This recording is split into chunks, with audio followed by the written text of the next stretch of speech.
Foi muito bom porque a guerra já era tão cansativa, ninguém queria. É verdade, quando você fica militar, às vezes parece um indivíduo que já está mais ou menos batizado ao ambiente, porque você não tem muita esperança de que sairá aqui vivo para outra coisa. É como quem diz, acontece ou pode acontecer, eu estou aqui. Não é? Mas foi de facto uma recepção bastante positiva, bastante aguardada, porque nós gostaríamos que de facto a paz já acontecesse. Mas havia, no nosso entender, se calhar o outro entender de que não iria funcionar este acordo, não iria funcionar porque a forma como o nervosismo e as diferenças estavam enraizadas na nossa sociedade, havia um ódio muito profundo que até fazia, digamos, criava um ambiente de que era difícil uma convivência dessas duas partes, caso as pessoas se conheçam mesmo, que você foi daqui, aquele foi daqui. Tive essa sensação, porque a forma como algumas pessoas foram mortas, como o meu irmão também foi morto, nessas coisas, vizinhos em Matongo foram mortos, quer dizer, criava um ódio muito profundo, porque nós também, como os outros que nos sentíamos atacados, não tínhamos uma compreensão clara do funcionamento e responsabilidade do Estado, portanto, no mesmo conflito. Não tínhamos essa dimensão. Ninguém estava muito claro sobre o que significa discriminar as pessoas democraticamente. Ninguém tinha o conhecimento das responsabilidades de um Estado perante o seu povo, e etc, etc. A implicação do monopartidarismo para as liberdades das pessoas, ninguém tinha conhecimento. Então estávamos sempre a reparar para toda uma glória, para toda uma vantagem da independência alcançada de sangue dos moçambicanos, como se houvesse alguém que está contra esta independência, sem mais, sem menos. Portanto, era esta implantação que nós tínhamos como sociedade. Então era muito difícil puxar o pensamento do outro lado, como aquele que o Jagama depois trouxe, porque que ele fazia, era difícil. Mas então, entende que essas feridas já foram saradas ou ainda é um processo que vai durar seu tempo? Não, estas feridas pela montagem das instituições, se as instituições estivessem efetivamente a funcionar em pleno, já teriam sido saradas, mas elas continuam, porque aquelas sequelas todas que fizeram efetivamente com que essa guerra, eu digo que são as causas mesmo, continuam até hoje, portanto nós assinamos o acordo de paz, porque de fato queríamos que a guerra parasse, mas já na implementação de vários processos através das instituições continuamos com, digamos, o mesmo espírito de discriminação, de separar, que olha, nós continuamos como partido único no nosso procedimento, não abrimos porta ao reconhecimento de cada moçambicano é igual a mim, tem também ideia, pode fazer, como está a acontecer agora com as eleições, etc, etc. Portanto, este problema ainda continua. E eu penso que só pode acabar com a desmontagem do atual regime, que foi mono, que ainda tem muita gente que implantou esse monopartidarismo em vida, não é? Tem muitos dossiês provavelmente escamoteados, escondidos, não é? E que quando chega o momento de eleição, eles notam como uma violência grande que pode descobrir um conjunto de coisas que têm escondidas e fazem de tudo para proteger, porque essas pessoas que até hoje notamos como heróis, não é? Podem amanhã virar bandidos se alguns processos forem descobertos. Imagina que... Está a dizer outras palavras, se aparecer um governo que seja da Frelimo, pode descobrir muita coisa escondida. Pode descobrir muita coisa escondida. Os heróis que hoje são heróis hoje podem ser criminosos amanhã. E alguns podem mesmo, à beira da morte, porque por natureza, à beira da morte, se descobrir que eram bandidos. Então, essas pessoas não querem ser bandidas, querem continuar, portanto, a manter, digamos, os lugares que têm hoje, de, vamos lá dizer, boas pessoas, mas subtilmente as más que temos. Imagina que entre alguém e descobre efetivamente que um dirigente que assinou um acordo com a Sasol, por exemplo, que já está a trabalhar há tanto tempo, tem 5% para o bolso dele só.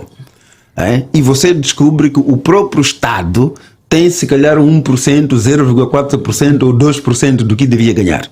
Como que reparam para esta pessoa? É um bandido. Então, e nós temos essas realidades. Forquilha, viveu muito tempo sob égide, sob comando de um regime que era difícil separar, ser partido do Estado, e bebeu muito deste regime. Quando que decide rasgar a relação com o Frelimo? É uma boa pergunta. Eu gostaria de ter muito tempo para falar disso. Eu fiquei na Frelimo por volta de 30 anos, não como membro, mas como dirigente. Tive sempre a sorte, digo sorte ou não sei, mas sempre fui eleito a primeira secretária, a vários níveis. Portanto, e formei também muita gente na Frelimo. E todos que me conhecem, e se calhar alguns que acompanham isso vão testemunhar, todos que me conhecem estavam comigo em grupos muito críticos dentro da Frelimo. Eu cheguei praticamente a fazer, digamos, denúncias à Procuradoria-Geral da República, não é? Sobre um conjunto de situações que acontecia no Camavota, por exemplo, Costa Sol, que é a zona que fui dirigente, não é? Que não correspondiam àquilo que nós advogamos como Frelimo nos nossos estatutos. Vou dizer uma coisa, por exemplo. Várias pessoas, eu fui para a esquadra para tirá-los das celas. Os polícias já fazeram o seu bom trabalho na Costa do Sol. Dou exemplo. Uma vez estavam 2 jovens lá, portanto, detidos pela polícia porque foram tirar areia numa zona onde tem mesmo uma chapa que proibia que não se pode ter areia. Então a polícia pega o jovem e mete na cela. E eu recebo a chamada dos meus dirigentes cá na cidade de Chimoio, na cidade de Maputo. Olha, Camada Forquilha está lá na zona, assim, olha, há uma situação que aconteceu, 2 jovens estão presos, são filhos de fundadores da Frelimo. E dê instruções ao comandante para livrar. E eu ligo para o comandante, olha, onde é que está? Eu estou a correr para a esquadra, chefe, o que se passa? Há lá 2 detidos que você tem que libertar, porque são filhos de coisa, não sei quando. E eu venho lá, preparo o processo para eu ver, porque tinha-me assegurado que tem que ter você o processo, porque ainda pode ficar lá. Quer dizer, até tinham também receio de que a polícia conhece o que é lei e pode manter isso. Então tive que ir lá, libertar os jovens e levei o processo. E depois fui falar com o meu chefe, né, que até agora é um dos administradores que anda por lá. Mas como vamos fazer isso? Se nós tirarmos essas pessoas sob pretexto de que são da Frelimo, e se fossem outros que não são da Frelimo, como que seria? Não, você percebe, as coisas são assim, não sei o quê, isso você não vai alterar. E uma vez faço um documento que foi chamado na cidade de Maputo como 17 páginas, onde eu denunciava um conjunto de corruptos entre nós e coloco a Procuradoria da cidade. Tempo depois foram me chamar para lá, a Procuradoria disse, Forquilha, o que estás a fazer é um trabalho mesmo sério. Mas aqui não vais conseguir, porque aquela situação que você está a tentar defendê-la de terreno que estão sendo usurpado a população lá, é um chefe grande que está com isso. E você não vai conseguir nada, não vai conseguir. Ou você entra no esquema, ou então, porque já estão a te ver como você fosse um derrama, como diziam na altura. Quer dizer, se tu criticasses o que está errado, você era conotado como da oposição. Bem, então são esses episódios que fazem com que Forquilha saia da Frelimo. Exato. Fomos fazendo isso, mas eu tinha a pressão primeiro de que se eu encontro uma organização como Frelimo que tem procedimentos muito incorretos, até injusta como organização, e eu sendo membro, é minha obrigação tentar corrigir as coisas por dentro. E fiquei muito tempo a lutar para ver se corrigia por meios adequados. Até que em 2013, portanto, nós decidimos que não podemos continuar assim. E juntamos-nos como jovens de vários distritos da cidade de Maputo, dizer, olha, vamos usar uma outra estratégia. Nós vamos preparar uma pessoa que vai concorrer pela cidade de Maputo e a partir daí termos se calhar um caminho para mudar a governação que está a acontecer. Era este pensamento que tínhamos dentro da Frelimo. Começar a nível autárquico. Exato. Para que essa pessoa que vai para lá vai mais ou menos com o nosso mandato de que o que você tem que fazer na cidade de Maputo para mudar a Frelimo de dentro é fazer A, B, C, D. Mas sendo coisas justas, nos termos de boa governação. E fizemos isso. E é quando convidamos Samora Machel para que ele concorresse para a cidade de Maputo, naquele espírito. E através da ajuda. Através da ajuda. A primeira ajuda já foi recorrência. Queríamos que dentro da Frelimo o Samora concorresse e passasse. Mas eles perceberam o que estavam a dizer e não permitem que Samora avance dentro da Frelimo. Não permitiram que Samora avançasse. É quando a última hora chamaram o comiche, etc. E nós percebemos que eles estão a abortar o nosso plano, é quando procuramos ajuda. Porque a lei permite que um grupo de cidadãos possa concorrer às eleições. Então, víamos que Samora estava com coragem para fazer isso e nós nos unimos e procuramos ajuda para que concorresse aproximadamente. Mas sabíamos já, aqui começa a ruptura. Concorrer para uma eleição como esta fora da Frelimo significava você abandonar o partido. Porque em condições normais você é expulso. E eu já estava preparado para isso. Então fizemos. não é? Mas eles também descobriram que com ajuda, criaram um esquema de tirar alguns dos nossos, e aí ficamos com uma lista quase inqualificável, quer dizer, não tinha segurança para... E foi isso que fez com que a candidatura de Samora caísse. Então, depois de cair a candidatura de Samora, bom, muitos meus colegas começaram a dispersar-se, começamos a nos aconselhar, não, temos que voltar para a Frelimo, porque não sei quando, e eu disse não. Olha, se isso é uma causa e eu sei que o problema ainda continua na Frelimo, eu não regresso. Então, temos que fazer da transformação que queríamos fazer dentro da Frelimo, como foi impossibilitada, então temos que criar um partido para avançar. Então, em 2019 criam o Podemos. Exato. É quando criamos o Podemos em 2019, olha, o Podemos concorreu às eleições em 2019, tinha só 5 meses. Então, essa leitura que se faz de que Podemos é um partido dissidente da Frelimo é real? É real porque a iniciativa mesmo saiu da parte dos membros da Frelimo, para que aqueles que queriam mudar a Frelimo por dentro. E eu penso que aqui há muita gente que fala aí, penso se calhar algumas coisas que não interpretam corretamente. É mais difícil você ser membro do partido Frelimo, até nas condições em que estava, você com coragem dizer que eu vou sair aberto, porque eu fiz uma carta mesmo, e circula por aí, a dizer que eu estou a sair por A, B, C, D. Penso que é mais difícil fazer isso do que você ser uma pessoa que não concorda com a Frelimo andando aí fazendo a sua vida. Porque se você desafia um regime como este, penso que tens mais coragem do que qualquer um que anda por aí. Bom, eu posso estar a exagerar, mas esse é o nosso entendimento. E nós fizemos isso. Quer dizer, não é aquela coisa de cobardia, indicar mesmo que por causa A mais B, que tentei corrigir aqui não foi possível, eu me retiro. Porque não posso continuar, sou confundido como conivente. Mas essa decisão de sair, então, sim. Essa decisão de sair da Frelimo custou-lhe alguma coisa? Não, custou sim. Custou vezes que não dormia em casa, porque havia de facto perseguição, não é? Lembro que é um amigo Isaías acabou saindo do Podemos, já estivemos juntos fora a dormir coisas, porque havia perseguição, não é? Mas também quando perceberam que de facto se calhar há outros mecanismos para poder ter essas pessoas de volta, tentaram muito aliciar. Eu já fui chamado para que recebesse, portanto, 2 machibombos, um cheque que eu pusesse o número que eu quero e escolhesse onde eu quero estar. Porque eu nunca trabalhei no Estado, sempre trabalhei na formação não governamental. Eu estou a falar isto de 2013 e 14, não. 18, 19. Quando começamos a criar o Podemos... No governo do presidente Filipe Nhosim. Sim. Já aconteceu situações. Não, aquela coisa, como ela fica à volta, nós temos aqui 2 mais um para vai fazer os seus negócios à parte, tens aqui um cheque, não sei qual. E houve até nossos companheiros que voltaram nessas condições. Sim. Disse não. Eu lembro a primeira coisa que eu disse na altura, quando estava no Podemos, que se quiserem que eu volte, e que vocês querem me dar esses 2 machibombos, né? Então eu tenho agora 58 mil pessoas registradas a seguir o Podemos. Se me prometerem que vão distribuir todos esses tais 2 machibombos, dão essa gente toda cheque, então eu ia de voltar. Porque sabiam muito bem dizer que não posso, digamos, deixar da causa que eu tenho por causa de ofertas que vocês podem me dar. Esse nome Podemos tem essa palavra de força, Podemos. Tem alguma razão de ser? Tem sim. Nós temos uma aspiração a Barack Obama naquelas eleições? Tem sim. Pode haver uma coincidência, mas nós tivemos uma fundamentação. Eu lembro que na altura tínhamos 13 nomes colocados, democraticamente. Cada um trouxe o nome que achava quando estava a fundar o partido, porque nós abrimos uma sessão, não é? Cada um trouxe o nome, não é? E este nome Podemos acabou ganhando de facto espaço porque nós partimos do poder individual. Nós partimos digamos, do conhecimento de que você tem um certo poder, até mesmo quando é para votar, porque o Estado está a reconhecer que você tem um poder. O teu poder, o poder que você tem e o poder dele, o poder daquele, fica nosso poder e nós podemos conseguir fazer alguma coisa. Esse poder é o poder de derrubar a Frelimo. O poder de voto, o poder de força contra o mal que enferma este país. Agora, o mecanismo é esse, pode ser democrático, não é?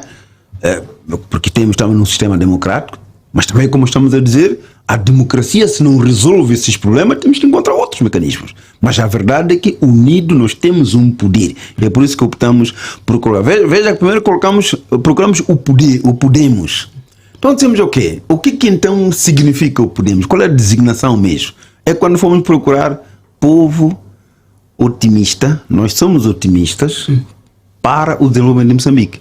Então, e ficou o Podemos. Se for a ver, o S não está muito, não tem muito o que dizer, mas a sigla é essa, Podemos. Sim. Muito bem. Quem financia o Partido Podemos? De onde vem o dinheiro que permite que o Podemos possa funcionar? O Podemos tem muitas dificuldades logísticas e, sobretudo, pela lei, Moçambique não permite que nós possamos ter instituições que nos apoiam aos partidos políticos, senão teríamos. Eu tenho uma experiência internacional muito grande, tenho muitas, mas a lei impede. Quem financia mesmo o Partido Frelimo? O nosso partido. Podemos. E como qualquer outro partido, os membros são acionistas, não é? Os membros são acionistas.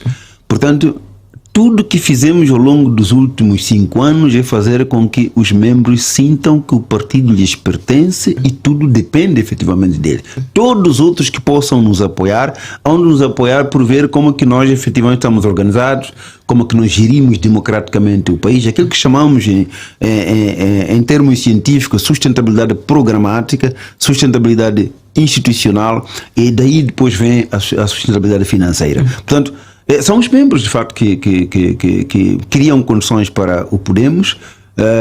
Vou dizer mesmo agora que fiz a campanha em volta do país, o carro que usei, os fundos, são de empresários, são pessoas que vêm, que aqui estamos numa causa séria e precisamos de apoio e eles nos apoiam. E algumas dessas pessoas que apoiam o Podemos são pessoas ligadas a Frelimo? Sim. Nós temos, ativo na Frelimo? Sim. Nós temos uma base muito forte clandestina dentro da Frelimo. Só para você saber, quando temos um país, digamos, um Estado autoritário que não permite liberdades e direitos das pessoas, então as pessoas vão fazendo subtilmente. Eles compreendem que onde estou não tenho liberdade, estou aqui sendo obrigado a fazer o que devo fazer porque eu devo trocar, digamos, esta minha condição com alguns benefícios do Estado, mas não concordo com o que está a acontecer. Eu tenho tido muitos cafés, muitos almoços fora daqui. Alguns até já me convidaram para oferecer condições para ir à África do Sul, só para conversarmos, porque não se sentem seguros em encontrar comigo, com os outros, para podermos conversar. Este é um sinal de que as pessoas, quer dizer, o controle aqui social é tão forte, o controle das pessoas é tão forte, para que só ser visto você a falar com um da oposição, então você é logo o inimigo. Portanto, temos muitos dentro da Frelimo. Esse apoio vem em forma de dinheiro, em forma de material? Como é que vem esse apoio? De várias formas. Eu tenho tido muita informação que vem dos nossos clandestinos, chamam assim mesmo, dos nossos clandestinos. Portanto, sim, do ponto de vista de informação, do ponto de vista até de aspectos que às vezes nos aconselham, olha, isto se calhar melhor assim, e nós conseguimos ver que estão na direção certa, não é aquilo que se calhar podemos pensar num maquiavelismo político, não. Então temos muita gente boa e alguma também que vamos monitorando o que fazem e concluindo de fato que estão decididos, estão conosco. Este é um lado. O outro lado são aqueles que nos apoiam em infraestruturas, não é? Olha, ali sabe que nós quando saímos para as províncias, às vezes só para agora estive em Cabo Delgado, portanto fui tirado em 2 sítios onde já estava reservado, só porque souberam que o presidente do Podemos está a chegar. Quer dizer, estamos num país que até uma infraestrutura de um agente econômico não pode receber alguém, porque os políticos não permitem, quer dizer, só para ver. Então, também temos apoiado muitas vezes a infraestrutura para fazer uma e outra coisa, e também temos tido sim apoios logísticos, por exemplo, transporte, querem fazer isso, eu ofereço isso, eu dou isso, não sei quanto. Há bocado mesmo havia um também que queria, não digo numa província, acabou de dizer, não, este transporte não podem pegar porque já conhecem ele, então usa, esse tipo de coisa, temos tido muito Mas apoio. esses membros da Frelimo que apoiam o presidente do Podemos, qual é o objetivo deles? O que eles querem, na verdade? Eu penso que o objetivo é único, que é apoiar essa causa que estamos a ver para que as coisas mudem. Os que estão... veja só, imagina que tu tens uma empresa e que beneficia de adjudicação direta, não é? A tua empresa é vista como aquela que prospera porque você tem dinheiro que o Estado te dá. Mas você percebe na sua consciência que a causa certa das liberdades, digamos, precisamos para este país, não passa apenas por me dar esse dinheiro. Por dar-me dinheiro é como me comprar, para eu ficar muito consigo. Mas mesmo assim, a pessoa consegue compreender que não é isto que o país precisa. Ou este dinheiro que sou dado é mesmo para que eu siga aquilo que eles querem que eu siga, não que eu acho que devo seguir. Portanto, há muitos que percebem isso. E fazem esses esforços todos para que nós possamos lutar um dia encontremos um Estado de facto que respeita os direitos e liberdade das pessoas.